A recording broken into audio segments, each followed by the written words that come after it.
everyone, I'm Karalyn and I work at EVPL Oakland. I'm super excited to do this materials talk today. If you didn't know, Hispanic Heritage Month begins on September 15th, and that day is super special and significant because it is the anniversary of independence for Costa Rica, El Salvador, Guatemala, Honduras, and Nicaragua. Mexico, Chile, and Belize also celebrate their independence days during Hispanic Heritage Month, which runs all the way through October 15th.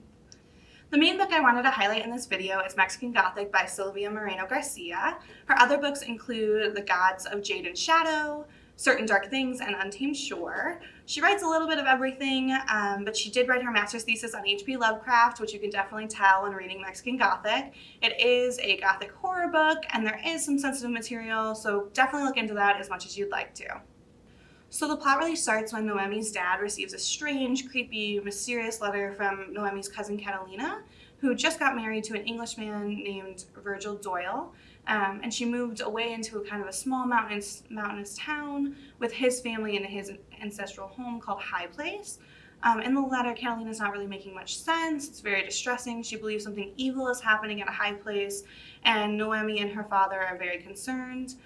So they make a deal that if Noemi goes and investigates and kind of helps Catalina, that Noemi's father will let her go to graduate school.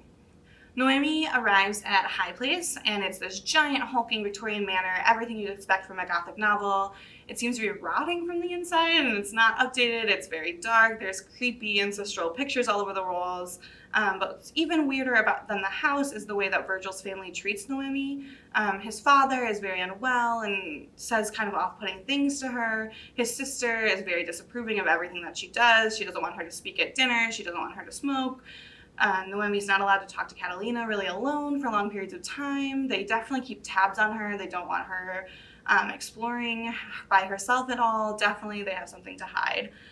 But the problem is that Noemi is not getting much sleep. She starts having these crazy dreams, very lucid, vivid, nightmarish, terrifying dreams, and she starts to get scared that she's experiencing what Catalina is. And so the rest of the novel is kind of a slow burn until the climax where you figure out what's really going on.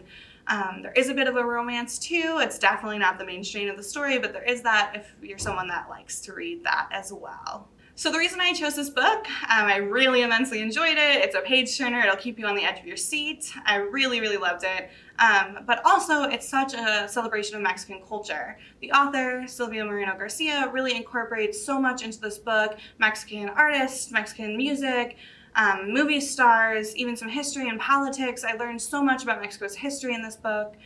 It also talks about Noemi's indigenous ancestry and some of the Aztecs' beliefs. It's really just an amazing, beautiful book. And it also touches on really important themes like racism and colonization, imperialism, and eugenics. And so it's definitely such a light read as far as it's a horror book that will keep you gripped, but it also has some overarching themes that are really important. So if horror really isn't your thing, and maybe you're not interested in Mexican Gothic, or maybe you've already read Mexican Gothic, I did want to highlight some other titles that you can read for Hispanic Heritage Month. These are all own voices titles written by Latinx authors, and they're all available through EVPL with your EVPL library card.